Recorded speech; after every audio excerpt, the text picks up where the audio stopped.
बिस्मिल्लाहिर्रहमानिर्रहीम। Dear students, आज हम प्रिपरेशन ऑफ कार्बोक्सिलिक एसिड्स के बारे में पढ़ेंगे। लास्ट टाइम हमने एसिडिटी ऑफ कार्बोक्सिलिक एसिड के बारे में पढ़ा था, जिसमें हमने डिफरेंट केसेस देखे थे कि कार्बोक्सिलिक एसिड की एसिडिटी को बढ़ाया कैसे जाता है और कम कैसे किया जाता है, और फिर हमने कंपैरिजन की भी बात की थी प्रीवियस लेक्चर्स में। तो आज हम उसी कार्बोक्सिलिक एसिड का मेथड्स ऑफ प्रिपरेशन के बारे में बात करेंगे कि प्रिपरेशन ऑफ कार्बोक्सिलिक एसिड को किन मेथड के जरिए से और कैसे बनाया जाता है। तो बहुत सारे मेथड हैं, हम यहाँ पर दो मेथड पढ़ेंगे, फ्रॉम हाइड्रोलिसिस ऑफ नाइट्राइल और दूसरा from oxidation of alkyl benzene. तो सबसे पहले हम देख लेते हैं फ्रॉम हाइड्रोलिसिस ऑफ नाइट्राइल्स। तो सबसे पहले जानते हैं कि नाइट्राइल्स क्या होते हैं, ठीक है। उसके बाद फिर हम हाइड्रोलिसिस को जानते हैं कि हाइड्रोलिसिस क्या है, और फिर हम इसकी प्रिपरेशन की तरफ जाएंगे। तो अगर सबसे पहले आप लोग देखें nitriles,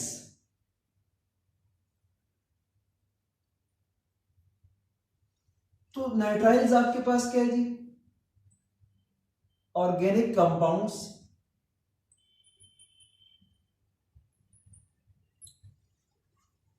containing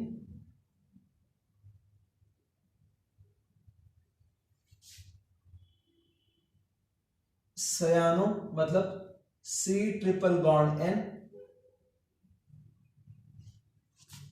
as functional group, ठीक।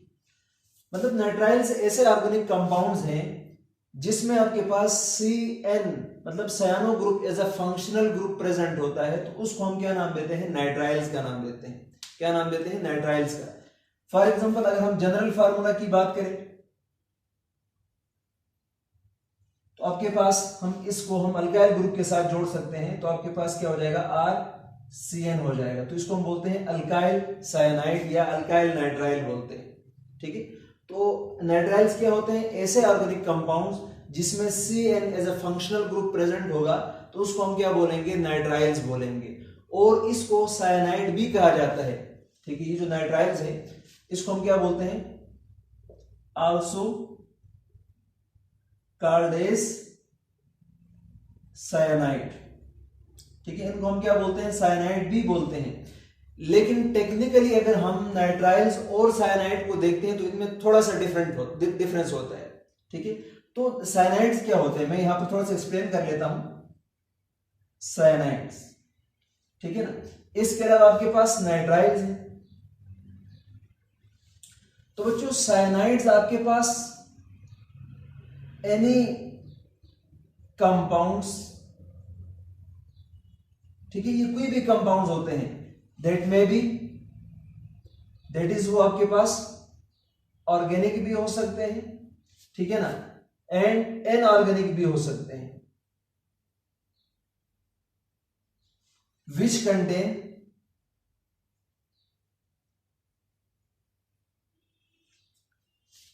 CN मतलब साइनाइड एज फंक्शनल ग्रुप, ठीक है ना। साइनाइड्स ऐसे कंपाउंड्स होते हैं, वो ऑर्गेनिक भी हो सकते हैं, इनऑर्गेनिक भी हो सकते हैं, लेकिन जिसमें फंक्शनल ग्रुप CN आपके पास प्रेजेंट होगा तो उसको हम क्या बोलेंगे, साइनाइड्स बोलेंगे। जबकि नाइट्राइल्स क्या होते हैं आपके पास, तो भाई नाइट्राइल भी तो यही कंपाउंड है जिसमें CN फंक्शनल ग्रुप है। तो फिर डिफरेंस क्या है, तो नाइट्राइल्स आपके पास ओनली ऑर्गेनिक कंपाउंड्स हैं, इसमें इनऑर्गेनिक नहीं आते हैं, ओनली ऑर्गेनिक कंपाउंड्स, ठीक है ना, only organic compounds, only organic compounds which contain CN मतलब साइनाइड एज फंक्शनल ग्रुप, ठीक है ना। यहां पर आपके पास दोनों चीजें आती हैं, ऑर्गेनिक कंपाउंड्स भी आते हैं और इनऑर्गेनिक कंपाउंड्स भी आते हैं, तो इनको हम साइनाइड्स बोलते हैं। लेकिन नाइट्राइल सिर्फ वो ऑर्गेनिक कंपाउंड्स होंगे जिनमें आपके पास क्या होगा, CN ग्रुप प्रेजेंट होगा, तो इसमें इनऑर्गेनिक नहीं आते हैं। तो इसमें आपके पास R और आपके पास CN के दरमियान में कौन सा बॉन्ड होता है, ये कोवेलेंट बॉन्ड होता है, ठीक है ना। और अगर हम साइनाइड्स में देखते हैं तो जैसे आपके पास सोडियम साइनाइड है, जैसे आपके पास पोटेशियम साइनाइड है, तो यहां पर जो साइनाइड है वो as a negative ion present है, क्योंकि यहां पर आपके पास क्या है, मेटल इसके साथ अटैच है। जैसे हाइड्रोजन साइनाइड भी आपके पास इसी में आता है, जो कि आपके पास इनऑर्गेनिक है। तो मतलब अगर हम टेक्निकली, वैसे इन दोनों को हम nitrile is also called as cyanide, इनको हम बोलते हैं और बुक्स में ये लिखा हुआ है, लेकिन टेक्निकली अगर आप डिफरेंस देखना चाहते हो तो इनमें थोड़ा डिफरेंस होता है। जैसे अगर मैं साइनाइड्स की बात करूं तो आपके पास CH3CN, ये आपके पास एक ऑर्गेनिक कंपाउंड है। इसी तरह से आपके पास बेंजीन रिंग के साथ CN जोड़ दो तो ये आपके पास क्या है, these are only called as nitriles, इनको हम नाइट्राइल्स बोलते हैं। लेकिन इसके अलावा हम अगर हम साइनाइड्स की बात करें तो इनको हम साइनाइड्स भी बोल सकते हैं, क्योंकि यहां पर CN ग्रुप है, ठीक है ना। लेकिन अगर हम बात करते हैं तो इनको हम नाइट्राइल्स नहीं बोल सकते आप, ठीक है ना। ये सिर्फ क्या कहलाते हैं, आपके पास साइनाइड्स कहलाते हैं। तो साइनाइड्स में भी ऑर्गेनिक कंपाउंड, में भी इनऑर्गेनिक कंपाउंड, तो ये थोड़ा सा इनमें डिफरेंस है। अब नेक्स्ट बात आ गई आपके पास ये, तो हमने नाइट्राइल्स की बात की कि भाई ऐसे कंपाउंड्स जिसमें आपके पास CN as a functional group present हो तो उसको हम क्या बोलते हैं, नाइट्राइल्स बोलते हैं, और जनरल फार्मूला आपके पास RCN है। इसके बाद आपके पास है जी हाइड्रोलिसिस, ठीक है। तो हाइड्रोलिसिस किसको बोलते हैं भाई, हाइड्रोलिसिस के भी बहुत सारे टाइप्स हैं, ठीक है, जिसमें हम यहां पर देखेंगे स्पेशली एसिड बेस हाइड्रोलिसिस को देखेंगे, ठीक है ना। हाइड्रोलिसिस क्या है आपके पास, और यहां पर हम हाइड्रोलिसिस की बात करेंगे विद रेफरेंस टू एसिड और बेस। तो हाइड्रोलिसिस आपके पास क्या है,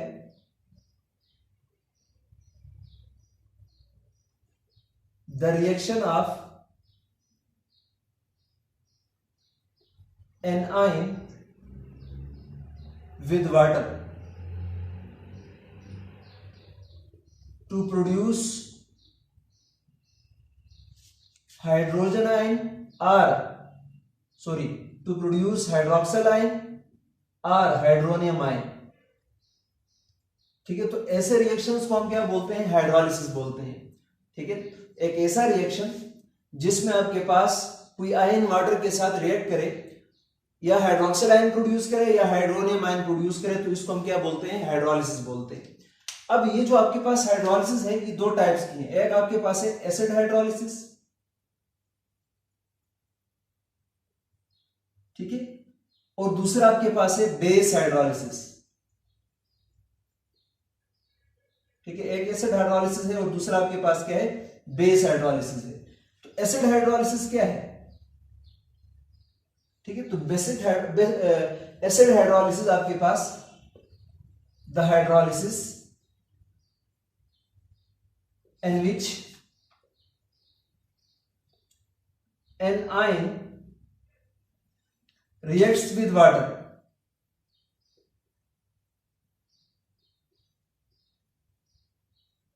to produce हाइड्रोनियम आयन या हाइड्रोजन आयन। तो इसको हम क्या बोलते हैं, एसिड हाइड्रोलिसिस बोलते हैं। मतलब एक ऐसा हाइड्रोलिसिस जिसमें कोई आयन वाटर के साथ रिएक्ट करे लेकिन रिजल्ट में क्या प्रोड्यूस हो, हाइड्रोनियम आयन प्रोड्यूस हो, तो उसको हम क्या बोलते हैं, एसिड हाइड्रोलिसिस बोलते हैं। फॉर एग्जांपल आपके पास अमोनियम आयन है, ये एक आयन है जो किसके साथ रिएक्ट करता है, वाटर के साथ रिएक्ट करता है, H2O। ये एसिड है और ये बेस का काम करेगा, तो क्या बन जाएगा आपके पास, यहां से एक प्रोटॉन देगा, इसको कन्वर्ट करेगा हाइड्रोनियम आयन में, प्लस आपके पास क्या बन जाएगा, NH3 बन जाएगा। तो मतलब क्या हुआ कि हमने पास ये एक आयन है जिसने वाटर के साथ रिएक्ट किया और इसके रिजल्ट में क्या प्रोड्यूस हुआ, हाइड्रोनियम आयन प्रोड्यूस हुआ। तो इस तरह के हाइड्रोलिसिस को हम क्या बोलते हैं, एसिड हाइड्रोलिसिस बोलते हैं। जबकि हम बेस हाइड्रोलिसिस को देखें तो आपके पास क्या है, the hydrolysis in which an ion reacts with water,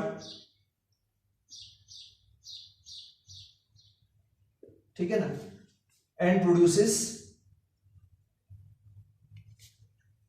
hydroxide ion, OH negative ion, ठीक है ना। तो इसको हम क्या बोलते हैं, बेस हाइड्रोलिसिस बोलते हैं। मतलब ऐसा हाइड्रोलिसिस जिसमें आपके पास कोई आयन वाटर के साथ रिएक्ट करे और रिजल्ट में क्या मिले, हाइड्रोक्सिल आयन मिले, तो इसको हम क्या बोलते हैं, बेस हाइड्रोलिसिस बोलते हैं। ठीक है, फॉर एग्जांपल अगर यहाँ पर मैं इसका एग्जांपल लिख लूं तो ये आपके पास है, जिसे फॉर एग्जांपल F नेगेटिव एक आयन है जो किसके साथ रिएक्ट करता है, वाटर के साथ, H2O के साथ, और रिजल्ट में क्या बनता है, वाटर अपना हाइड्रोजन इसको दे देगा, तो क्या बन जाएगा आपके पास HF प्लस आपके पास OH नेगेटिव बन जाएगा। तो आप लोग देख सकते हैं कि एक ऐसा हाइड्रोलिसिस है, मतलब एक आयन ने क्या किया, वाटर के साथ रिएक्ट किया और रिजल्ट में क्या प्रोड्यूस हुआ, हाइड्रोक्सिल आयन प्रोड्यूस हुआ। तो इस तरह के हाइड्रोलिसिस को हम क्या बोलते हैं, बेस हाइड्रोलिसिस बोलते हैं। ठीक है ना। अब ये जो एसिड हाइड्रोलिसिस है या बेस हाइड्रोलिसिस है, ये हम किसी रिएक्शन में यूज करते हैं रिएक्शन की स्पीड को एनहांस करने के लिए, जिसमें एसिड एज अ कैटलिस्ट काम करता है। तो आगे हम यही देखेंगे from hydrolysis of that oil में। अब यहाँ पर आपके पास एसिड या बेस का काम क्या होगा, एज अ कैटलिस्ट एक्ट करेंगे और स्पीड ऑफ रिएक्शन को क्या करेंगे, एनहांस करेंगे। तो हमने क्या करना है, नाइट्राइल्स की हाइड्रोलिसिस करके इससे हम अमाइड बनाएंगे और थ्रू अमाइड उसको हम किस में कन्वर्ट करेंगे, इसको हम कार्बोक्सिलिक एसिड में कन्वर्ट करेंगे, जो कि आपके पास पहला मेथड ऑफ प्रिपरेशन है। ठीक है, तो ये तो आपके पास आ गई इसका बेस कि भाई नाइट्राइल्स क्या होते हैं, फिर आपके पास हाइड्रोलिसिस क्या है, इससे क्या मीनिंग है। ठीक है, ये चीजें हमने समझ ली। अब हम बात करते हैं इसकी प्रिपरेशन की, जब हम रिएक्शन के थ्रू देखेंगे।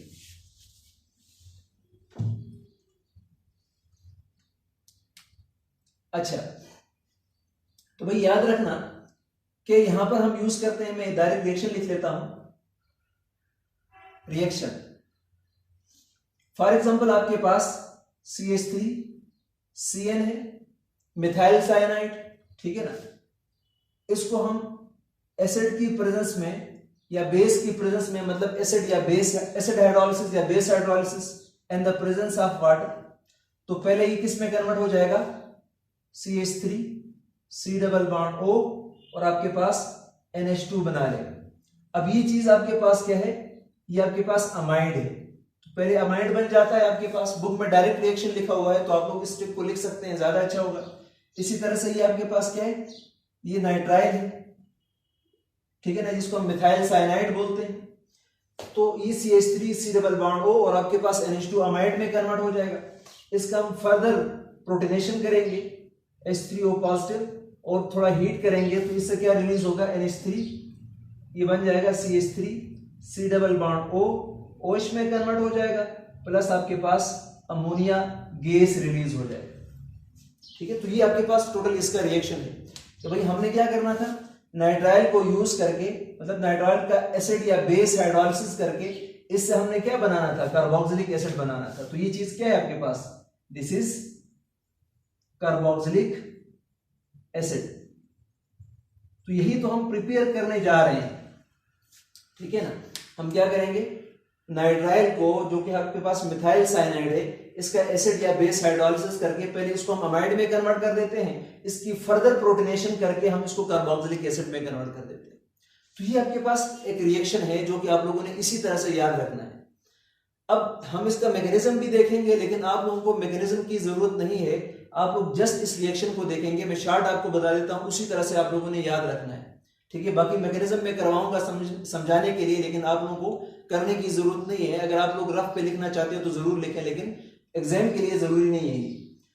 तो अगर आप लोग देखें तो यहां पर क्या हुआ है, ये जो आपके पास साइनाइड है, methyl cyanide CH3 C triple bond N, carbon और नाइट्रोजन के दरमियान में ट्रिपल बॉन्ड होता है। तो यहां पर हम क्या यूज करते हैं, वाटर मॉलिक्यूल यूज करते हैं। अगर आप लोग वाटर मॉलिक्यूल पे गौर करें तो आपके पास 2 हाइड्रोजन है और आपके पास 1 ऑक्सीजन है। यहां पर हम क्या करेंगे, इसके 2 पाई बॉन्ड है, 2 पाई बॉन्ड है, इनको तोड़ देंगे। ठीक है, 1 छोड़ देंगे, 2 तोड़ देंगे, तो इसमें से यहां पर आपके पास ऑक्सीजन को उठा के इसके साथ जोड़ देंगे, तो क्या बन जाएगा आपके पास CH3C, ये वाला ऑक्सीजन डबल बॉन्ड के थ्रू इधर आ जाएगा, तो C डबल बॉन्ड O, और ये जो 2 हाइड्रोजन है इसको किसके साथ जोड़ेंगे, इस नाइट्रोजन के साथ, तो ये क्या बन जाएगा आपके पास, NH2 बन जाएगा। अब फर्दर हम क्या करेंगे, इसका हाइड्रोलिसिस करेंगे, H और आपके पास ये OH, यहां से इसको ब्रेक करेंगे। हमने 1 हाइड्रोजन को इसके साथ जोड़ना है, जो कि आपके पास क्या बना लेगा, NH3 बना लेगा, और ये जो हाइड्रोक्सिल है इसको हमने इसके साथ जोड़ना है, तो क्या बन जाएगा आपके पास CH3 C double bond O, और ये आपके पास OH बन जाएगा, जो कि आपके पास कार्बोक्सिलिक एसिड है। ठीक है, जो आपके पास क्या है, कार्बोक्सिलिक एसिड है। तो आप लोग शॉर्टकट याद इस तरह से कर सकते हो। कंडीशन आपके पास यही है कि हमने यहाँ से एक ऑक्सीजन को इस कार्बन के साथ जोड़ना है, यहाँ से ये दो बॉन्ड हमने तोड़ना है, तो बन जाएगा CH3 C double bond O, और आपके पास NH, N तो पहले से था और दो हाइड्रोजन यहाँ पर मौजूद थे, तो हमने इसको इसके साथ जोड़ दिया तो NH2 बन गया। फर्दर हमने इसकी प्रोटोनेशन की तो यहाँ पर आपके पास NH3 बन गया, ये यहाँ पर हमने वाटर के साथ जब रिएक्ट किया है तो आपके पास H प्लस इसके साथ मिलकर क्या बन गया, NH3 रिलीज हुआ ये, और साथ में जो OH है इसने इस कार्बन के साथ अटैच होकर क्या बना दिया, कार्बोक्सिलिक एसिड बना दिया। तो ये था आपके पास reaction, preparation of carboxylic acid from hydrolysis of nitrile. अब इसका मैकेनिज्म देखते हैं, ठीक है, इसका मैकेनिज्म देख लेते हैं कि किस तरह से ये बनता है। लेकिन मैंने आपको कहा है कि मैकेनिज्म की जरूरत आप लोगों को नहीं है, आप लोग जस्ट रिएक्शन याद रखेंगे। अच्छा जी, तो मैकेनिज्म, ठीक है, मैकेनिज्म हम कौन सा देखेंगे, एसिड कैटालाइज मैकेनिज्म।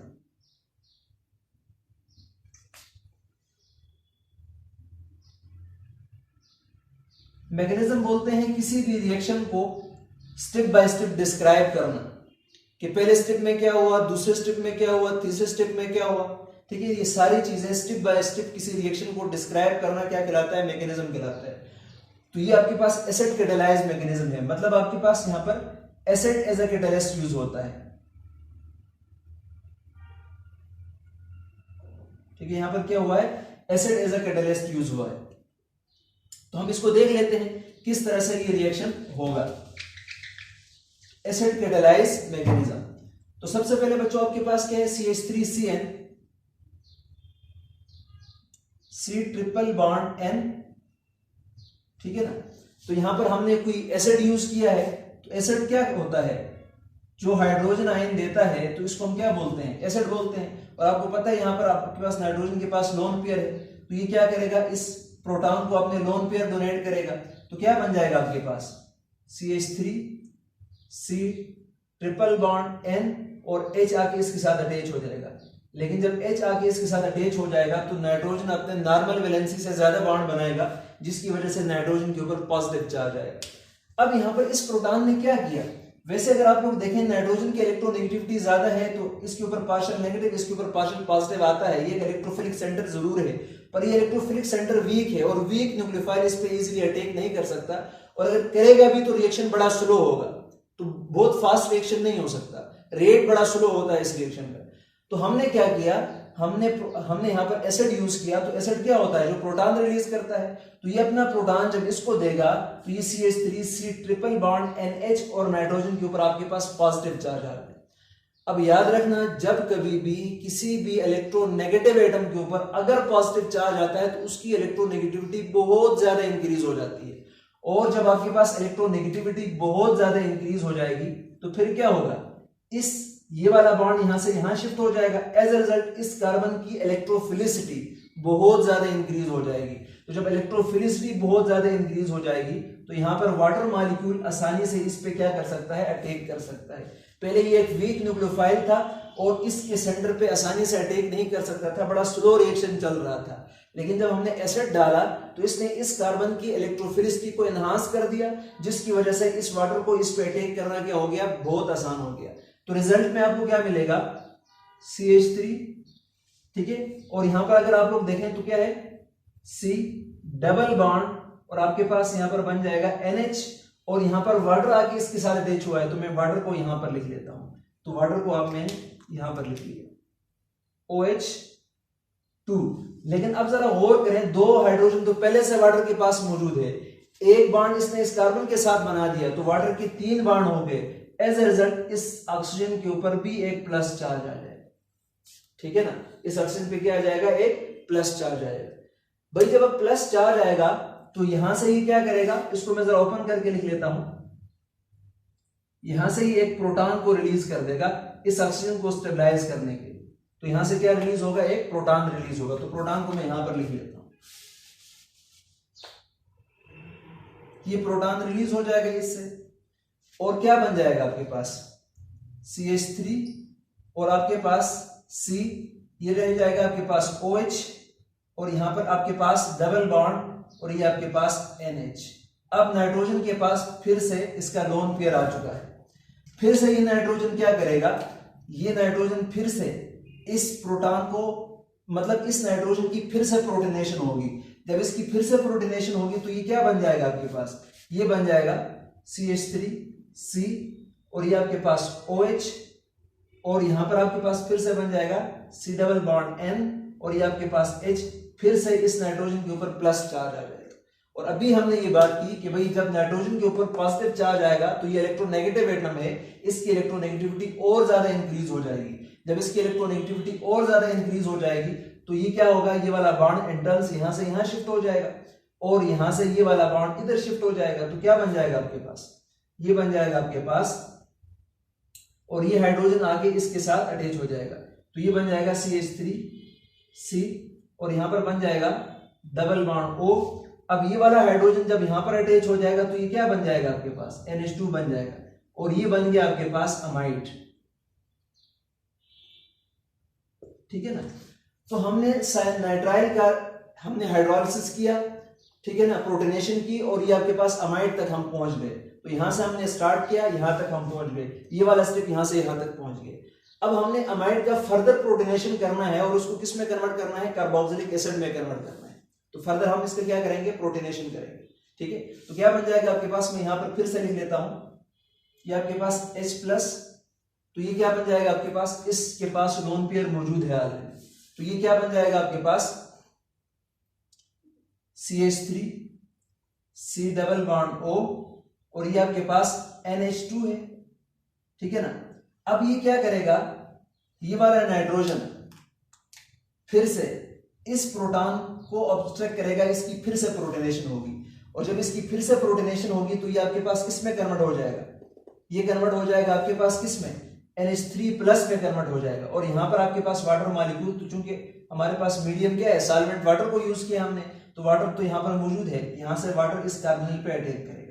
ये हाइड्रोजन इसके साथ मिलकर NH3+ बना लेगा और प्लस बनाने के बाद ये वाला बॉन्ड यहां से टूट जाएगा। तो मैंने दो स्टिक को एक साथ मिलाया है, मतलब क्या होगा आपके पास, जब ये NH2 अपना लोन पेयर के थ्रू इस हाइड्रोजन पे अटैक करेगा तो ये NH3 की फॉर्म में यहां से निकल जाएगा, तो पीछे से ये वाटर आके इस पे अटैक करेगा। तो क्या बन जाएगा आपके पास CH3C डबल बॉन्ड O और यहां पर आपके पास O, ये वाटर का ऑक्सीजन, इसके साथ कितने हाइड्रोजन है, 2 हाइड्रोजन है। ठीक है ना। तो इस ऑक्सीजन के ऊपर एक प्लस चार्ज भी आएगा। अब जब प्लस चार्ज आएगा तो यहां से ये अपना इस बॉन्ड को इधर शिफ्ट करेगा इस प्लस को खत्म करने के लिए। तो आपके पास क्या बन जाएगा, CH3C डबल बॉन्ड O और ये आपके पास OH, जो कि हम प्रिपेयर कर रहे थे, कार्बोक्सिलिक एसिड बन जाएगा। और इस कार्बोक्सिलिक एसिड के साथ यहाँ पर एक प्रोटॉन भी रिलीज होगा। तो चूंकि हमने यहाँ पर एसिड को एज ए कैटलिस्ट यूज किया था, तो जो प्रोटॉन हमने शुरू में लिया था वही प्रोटॉन आपके पास एट द एंड क्या हो चुका है, रिकवर हो चुका है।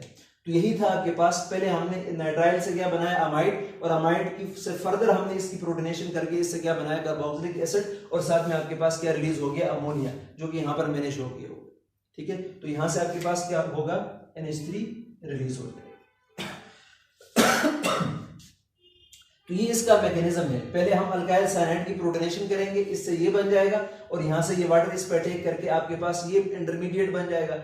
अब इससे फर्दर अगर हम देखते हैं तो ये आपके पास नाइट्रोजन इस पर अटैक करके ये वाला बन जाएगा। इसकी फर्दर अगर हम देखते हैं तो यहां से इधर शिफ्ट होकर हाइड्रोजन इसके साथ मिल जाता है, तो आपके पास अमाइड बन जाता है।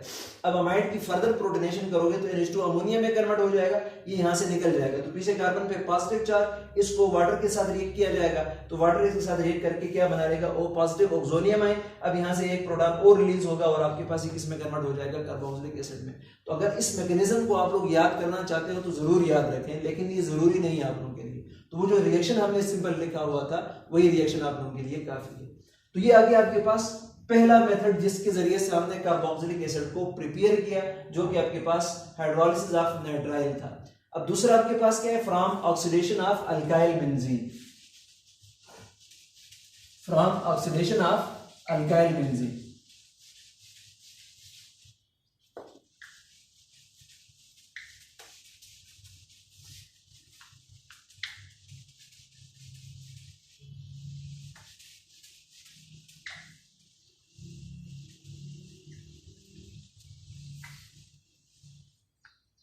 अच्छा जी, अब हम देखेंगे फ्रॉम ऑक्सीडेशन ऑफ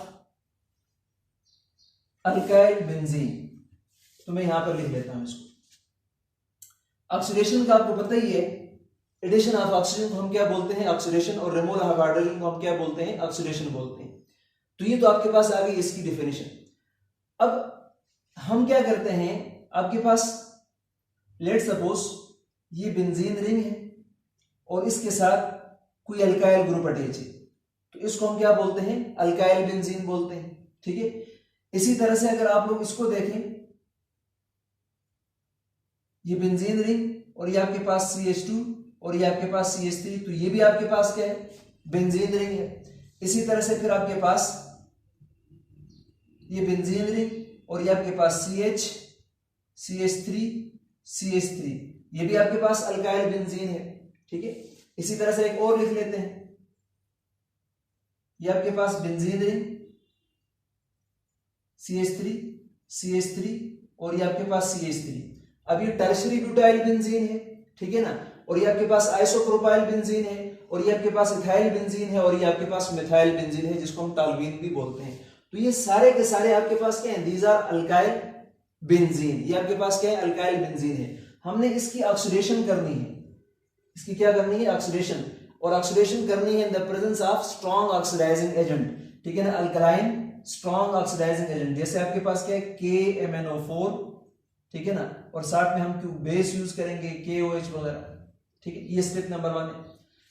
तो भाई याद रखिएगा, एक छोटी सी बात मैं आपको बता दूं, ठीक है ना। अब मैं इसका मैकेनिज्म नहीं करूंगा, क्योंकि डायरेक्ट रिएक्शन कर रहा हूं, तो मैं शॉर्टली आपको बता देता हूं। याद रखना, यहां पर एक है साइड चेन और एक है आपके पास बेंजीन रिंग। तो बेंजीन जो कि स्टेबल होता है, इसकी ऑक्सीडेशन नॉर्मली पॉसिबल नहीं है। इसके कंपैरिजन में आसानी से इसकी ऑक्सीडेशन पॉसिबल है, इसकी ऑक्सीडेशन पॉसिबल है, इसकी ऑक्सीडेशन पॉसिबल है, इसकी ऑक्सीडेशन पॉसिबल है।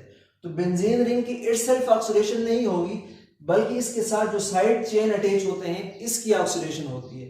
तो याद रखना, जब कभी भी हम किसी भी अल्काइल ग्रुप को, मैं जनरली यहां पर लिख लेता हूं, चाहे वो आपके पास 1 कार्बन वाला अल्काइल ग्रुप है, 2 कार्बन वाला है, 3 कार्बन, जितने भी कार्बन है, ठीक है, चाहे वो आपके पास छोटा अल्काइल ग्रुप है या बड़ा अल्काइल ग्रुप है, जिसकी भी ऑक्सीडेशन करोगे तो उसकी ऑक्सीडेशन से आपको क्या मिलेगा, COOH, ये ग्रुप मिल जाएगा आपको, कार्बोक्सिल ग्रुप मिल जाएगा। तो किसी भी अल्काइल ग्रुप की हम ऑक्सीडेशन करेंगे तो आपके पास कार्बोक्सिल ग्रुप आपको मिल जाएगा। तो जिस कंपाउंड में कार्बोक्सिल ग्रुप होगा उसको हम क्या बोलेंगे, कार्बोक्सिलिक एसिड बोलेंगे। तो इस मेथड के थ्रू हम एरोमेटिक कार्बोक्सिलिक एसिड को प्रिपेयर करते होते हैं। तो ये बात याद रखिएगा, ठीक है ना। अब इसके लिए एक चीज जरूरी है, मैं अभी रिएक्शन के बाद आपको बताऊंगा, इसलिए मैंने ये 4 कंपाउंड लिखे हुए। तो पहले स्टेप में जब हम इसकी ऑक्सीडेशन करेंगे in the presence of strong oxidizing agent KMnO4 और अल्कलाइन मीडियम है आपके पास, तो इससे आपके पास ये वाला बन जाएगा बेंजीन रिंग, और ये CH3 किसमें कन्वर्ट हो जाएगा, COO, और यहां पर आपके पास पोटाशियम। अब हम क्या करेंगे, दूसरे स्टेप में, स्टेप नंबर 2 में हम इसकी प्रोटोनेशन करेंगे। तो आपके पास क्या बन जाएगा, ये पोटाशियम यहां से रिमूव हो जाएगा और ये बन जाएगा आपके पास बेंजोइक एसिड में, जो कि आपके पास एरोमेटिक कार्बोक्सिलिक एसिड है। ठीक है ना। इसी तरह से यही कंडीशन हम इधर भी यूज करेंगे। तो इससे क्या बन जाएगा आपके पास, इससे भी यही चीज बन जाएगा। तो क्या है आपके पास COO और ये आपके पास K। फिर से स्टेप नंबर 2 में हम यही काम इसके साथ भी करेंगे। तो क्या बन जाएगा आपके पास बेंजीन रिंग, और ये आपके पास बन जाएगा COOH। तो फिर से कार्बोक्सिल एसिड बन गया आपके पास। लेकिन इस बार यहां पर आपके पास क्या हुआ, इसके साथ जब ये रिएक्ट करता है तो साथ में एक वाटर मॉलिक्यूल रिलीज होता है।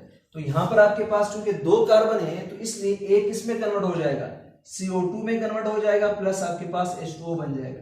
तो जो साइड प्रोडक्ट है वो आपके पास चेन लेंथ डिफरेंट होने की वजह से डिफरेंट बनते हैं, लेकिन जो बेसिक कार्बोक्सिलिक एसिड है वो सब केस में सेम ही बनेगा। तो अल्काइल चेन आपके पास चाहे स्मॉल हो या लार्ज हो, सबकी इक्वल ऑक्सीडेशन होती है, कंप्लीट ऑक्सीडेशन होती है। इस तरह से हम यहां पर देखेंगे, तो इससे भी वही कंडीशन पर हम ऑक्सीडाइज करेंगे। तो ये बन जाएगा आपके पास COO और ये K बन जाएगा। फिर से हम यही स्टेप इस पे भी अप्लाई करेंगे, और ये आपके पास क्या बन जाएगा COOH। अब प्लस आपके पास 3 कार्बन है, तो ये बन जाएगा एक आपके पास CH3। ठीक है, COO और ये आपके पास OH, एक एलिफेटिक कार्बोक्सिलिक एसिड बन जाएगा, प्लस आपके पास वाटर मॉलिक्यूल भी रिलीज हो जाएगा। और लास्ट में जब हम इसके साथ रिएक्शन करेंगे यही कंडीशन अप्लाई करके, तो आप देखेंगे कोई रिएक्शन नहीं होता, नो रिएक्शन। तो टर्शरी ब्यूटाइल बेंजीन की ऑक्सीडेशन नहीं होती है, लेकिन बाकी जो आपके पास अल्काइल बेंजीन है इन सब की ऑक्सीडेशन होती है और आपके पास कार्बोक्सिलिक एसिड बन जाता है। सिर्फ साइड प्रोडक्ट आपके पास डिफरेंट होते हैं। और ये मैंने आपको बता दिया कि बेंजीन रिंग स्टेबल होता है, इसकी ऑक्सीडेशन नॉर्मली पॉसिबल नहीं है, इसकी ऑक्सीडेशन आसानी से होती है, तो लिहाजा ये ऑक्सीडाइज होगा। तो साइड चेन रिएक्ट करेगा, यहाँ पर बेंजीन बजाते खुद ऑक्सीडेशन में इन्वॉल्व नहीं है। यहाँ पर एक सबसे इंपॉर्टेंट बात क्या है कि भाई अब ये वाला जो कार्बन है ना, बेंजीन रिंग के साथ वाला जो कार्बन जिसको हम अल्फा कार्बन बोलते हैं, ये वाला जो कार्बन है इसके साथ हाइड्रोजन का होना मस्ट है, जिसको हम बोलते हैं बेंजाइलिक हाइड्रोजन, और इस कार्बन को हम बोलते हैं बेंजाइलिक कार्बन, और इस पोजीशन को कहा जाता है बेंजाइलिक पोजीशन।